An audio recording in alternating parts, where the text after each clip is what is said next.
2009, जिसको right to education 2009 या हिंदी में बात करी जाए तो शिक्षा का अधिकार अधिनियम 2009 के नाम से भी जाना जाता है।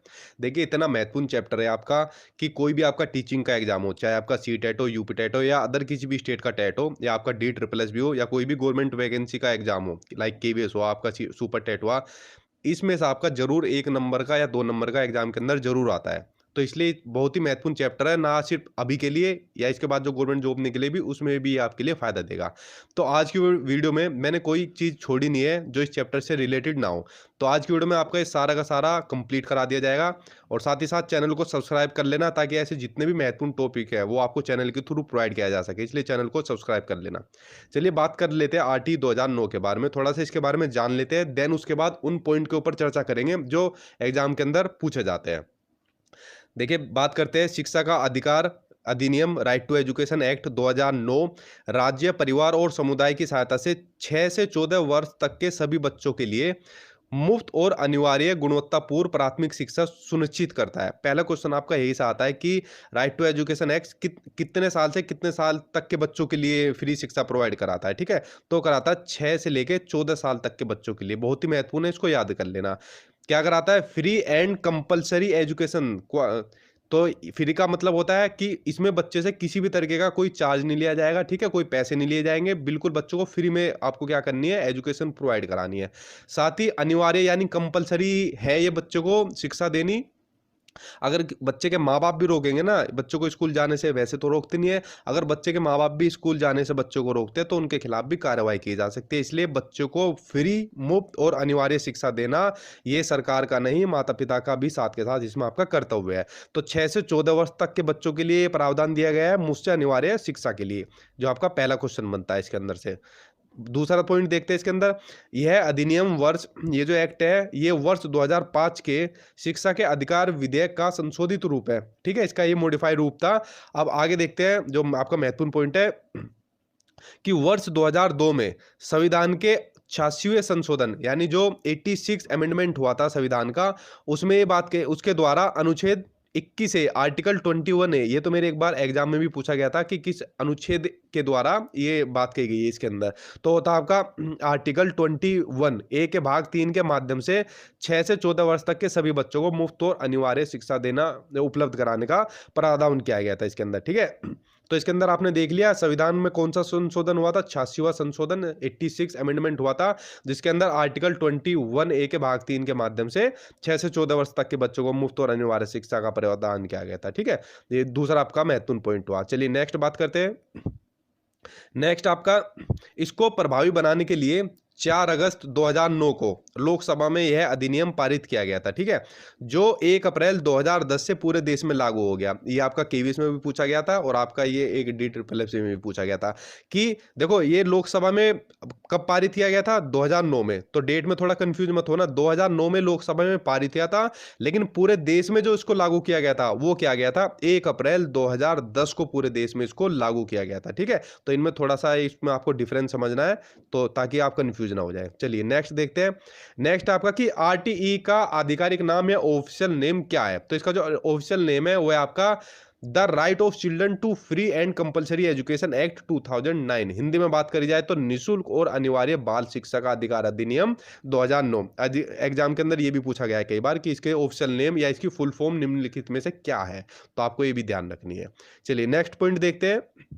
नेक्स्ट आपका बहुत ही महत्वपूर्ण कि आरटी 2009 के अकॉर्डिंग जो प्राथमिक क्लास है यानी जो प्राथमिक कक्षा है 1 से 5वीं तक की, उसमें जो छात्र और शिक्षक का अनुपात होता है यानी जो स्टूडेंट और टीचर का जो रेशियो होता है वो कितना होता है? वो होता है आपका 30:1 यानी 30 बच्चों पर एक टीचर होगा। हालांकि आज की शिक्षा प्रणाली में ऐसा देखने को नहीं मिलता है कि 30 बच्चों पर एक टीचर मिल जाए, लेकिन ये प्रावधान किया गया है और आपको यही याद रखना है, ठीक है?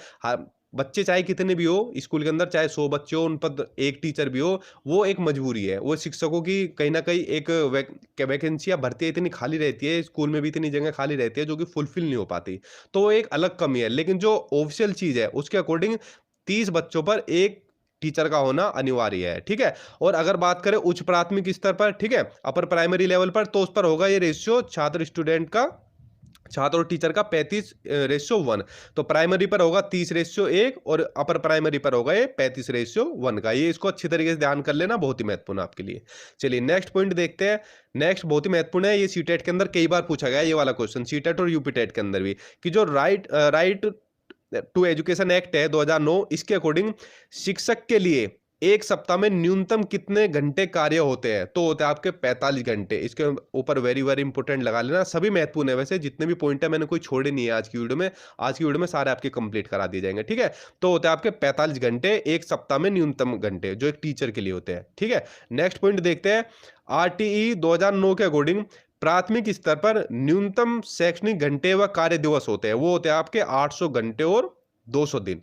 चलिए ये हो गए प्राइमरी लेवल पर। अब देखते हैं उच्च प्राथमिक स्तर पर कितने होते हैं न्यूनतम शैक्षणिक घंटे और कार्य दिवस, वो होते हैं 1000 घंटे और 220 दिन। चलिए नेक्स्ट पॉइंट देखते हैं।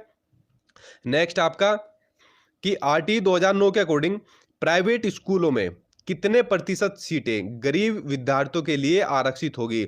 यानी जो प्राइवेट स्कूल होते हैं उसमें जो गरीब स्टूडेंट होते हैं उसमें कितना रिजर्वेशन दिया गया है और कितनी रिजर्व सीटें हैं उन स्टूडेंट के लिए? तो आपकी 25% सीट है। हालांकि ये पॉलिसी आप चल भी रही है, बहुत से लोग जानते होंगे इसे, ईडब्ल्यूएस कोटा के नाम से चल रही है, ठीक है। इसकी फुल फॉर्म होती है इकोनॉमिकली वीकर सेक्शन, ईडब्ल्यूएस की, ठीक है। तो प्राइवेट स्कूल में कितनी सीटों का प्रावधान है गरीब स्टूडेंट के लिए? 25% सीटों का प्रावधान है। हालांकि काफी डोनेशन लेते थे प्राइवेट स्कूल, तो उस पर भी कहीं ना कहीं एक कमी आई है ये प्रावधान करने के से। चलिए नेक्स्ट पॉइंट देख लेते हैं। आरटीई 2009 के अनुसार किस कक्षा तक बालक को निष्कासित नहीं किया जा सकता, यानी उसको फेल नहीं किया जा सकता या रोका नहीं जा सकता? वो है आपकी क्लास 8 तक। क्लास 8 तक के किसी भी बच्चे को ना तो आप फेल कर सकते हो, ना निष्कासित करते हो, न वही एक क्लास में आप रोक के सकते हो। तो आपकी क्लास 8 तक का बच्चा है। और एक और जरूरी बात, अगर आपको किसी बच्चे का किसी भी क्लास में आपको एडमिशन कराना है, किसी भी स्कूल में एडमिशन कराना है, तो उससे किसी भी प्रकार का दस्तावेज नहीं लिया जाएगा, ना ही उस बच्चे के माता पिता का कोई इंटरव्यू लिया जाएगा, और ना ही बच्चे के माता पिता से या उससे किसी प्रकार का डोनेशन लिया जाएगा किसी स्कूल द्वारा। अगर वो इस तरीके का कोई कार्य करता है तो एक गैर शैक्षणिक गतिविधि में सम्मिलित माना जाएगा, जिसके ऊपर कार्यवाही भी की जा सकती है। चलिए नेक्स्ट पॉइंट देखते हैं। आरटीई 2009 के अनुसार कक्षा 1 से कक्षा 5 तक के बालकों के घर से विद्यालय की दूरी कितनी होनी चाहिए? वो होनी चाहिए 1 किलोमीटर की दूरी। ये होती है प्राइमरी क्लास के लिए, जो प्राइमरी क्लास के बच्चे होते हैं, और अपर प्राइमरी क्लास के बच्चों के लिए होनी चाहिए 3 किलोमीटर। इसको भी लिख लेना। तो अपर के लिए, प्राइमरी के लिए 1 किलोमीटर और अपर के लिए 3 किलोमीटर। अगर इससे ज्यादा दूरी होगी ना, तो वहां पर गवर्नमेंट को क्या करना पड़ेगा? हॉस्टल की, जिसे कि छात्रावास बोलते हैं, या फिर किसी वाहन की व्यवस्था करानी पड़ेगी, ठीक है। किसी व्हीकल की या फिर हॉस्टल की व्यवस्था करानी पड़ेगी अगर इससे ज्यादा दूरी होती है। तो इसको आप ध्यान रख लेना। प्राइमरी के लिए 1 किलोमीटर और अपर प्राइमरी के लिए 3 किलोमीटर। चलिए नेक्स्ट पॉइंट देखते हैं। नेक्स्ट आपका आरटी 2009 के according SMC, SMC means school management committee का प्रेसिडेंट यानी अध्यक्ष कौन होता है? वो होता है अभिभावक। क्वेश्चन कई बार एग्जाम के अंदर आया, ये भी उसमें ऑप्शन में दे देता है, प्रिंसिपल दे देगा, पेरेंट्स दे देगा, और एक दो ऑप्शन और आपको दे देगा, ठीक है। तो इसको अच्छी तरीके से ध्यान रख लेना। एसएमसी के जो अध्यक्ष होते हैं वो पेरेंट्स होते हैं, अभिभावक होते हैं, माता पिता होते हैं। चलिए नेक्स्ट पॉइंट देखते हैं। आरटीई 2009 की किस धारा में यह बताया गया है कि बच्चों को शारीरिक दंड देना और प्रताड़ित करना मना है? वह आपकी धारा 17 में। धारा 17 में यह बताया गया है कि बच्चों को किसी भी प्रकार का दंड नहीं देना है, चाहे आपका शारीरिक हो या मानसिक रूप से। पहले तो आप लोग या मैं भी खुद पहले तो खूब कुटाई हुई है हम लोगों की, टीचर ने खूब अपने हाथ साफ करे, खूब तोड़ा है, ठीक है। लेकिन अब ऐसा बिल्कुल प्रावधान किया गया है कि अगर आपने बच्चों को मौखिक रूप से भी कुछ बोल दिया ना, तो वो भी एक तरीके का दंड माना जाएगा। अगर आपने बोल दिया ना गधे चुप बैठ जाओ, इस तरीके को भी एक बहुत बड़ा क्राइम माना जाएगा आज की डेट में बच्चे के लिए, ठीक है। तो पहले आप पिट लिए, मैं भी पहले आप खूब पिटाओ, तो जो पहले हम पिट लिए, लेकिन आज की डेट में ऐसा कुछ मत करना। और जब आपकी गवर्नमेंट जॉब लग जाएगी, इस चीज के ऊपर विशेष तौर पर ध्यान देना कि बच्चों को किसी भी प्रकार का दंड देने से आप लोगों को बचना है, ठीक है। चलिए, और एक और चीज बात, जैसा आप पेडागोजी सोल्व करते हैं ना, पेडागोजी में अगर बच्चे से रिलेटेड जब ऑप्शन में कहीं भी किसी भी प्रकार का दंड, पनिशमेंट या कोई ऐसा नेगेटिव पॉइंट आ जाए, तो उसे देखते गलत काट देना। पेडागोजी सोल्व करने का तरीका मैं बता रहा हूं, ठीक है। ये बच्चे के रिलेटिव कभी भी ऑप्शन में आपको दिखाए, उसको देखते गलत काट देना। चलिए नेक्स्ट देखते हैं। नेक्स्ट आपका आरटी 2009 की किस धारा में बताया गया है कि शिक्षक प्राइवेट ट्यूशन नहीं पढ़ा सकता? वो है आपका धारा 28 में बताया गया है। पहले बहुत से टीचर होते थे स्कूल के बच्चों को ही प्राइवेट ट्यूशन पढ़ाते थे। चलिए नेक्स्ट आपका आरटीई 2009 के अनुसार कक्षा 1 से 8 तक के यदि प्रवेश दिए गए सदस्यों की संख्या 200 से अधिक हो, तो विद्यार्थी एवं शिक्षक का अनुपात होगा, वो होगा 40:1 का। चलिए नेक्स्ट देखते हैं। आरटी 2009 के अकॉर्डिंग विशेष आवश्यकता वाले बच्चों को किस शिक्षा व्यवस्था के अंतर्गत पढ़ाना चाहिए? वो पढ़ाना चाहिए आपका समावेशी शिक्षा व्यवस्था, यानी कि इंक्लूसिव एजुकेशन सिस्टम के अकॉर्डिंग। चलिए नेक्स्ट पॉइंट देखते हैं। नेक्स्ट आपका कि भारत शिक्षा को मौलिक अधिकार घोषित करने वाला विश्व का कौन सा देश बन गया? तो भारत ने जो एक्ट लागू किया था, तो जब एक्ट लागू किया था तो उसकी रैंक थी उस टाइम पे 135वां, यानी 135वां देश बन गया था भारत इसको मौलिक अधिकार घोषित करने वाला। ठीक है? तो आपका 135वां, जो कि आपका बहुत महत्वपूर्ण है, ये भी कई बार एग्जाम के अंदर पूछा जा चुका है। देखिए जितने भी महत्वपूर्ण टॉपिक थे आपके राइट टू एजुकेशन से संबंधित आज की वीडियो में इंक्लूड कर दिए, और मुझे नहीं लगता कोई इसके अलावा कोई और कुछ पूछा जाएगा। तो इनको अच्छी तरीके से नोट डाउन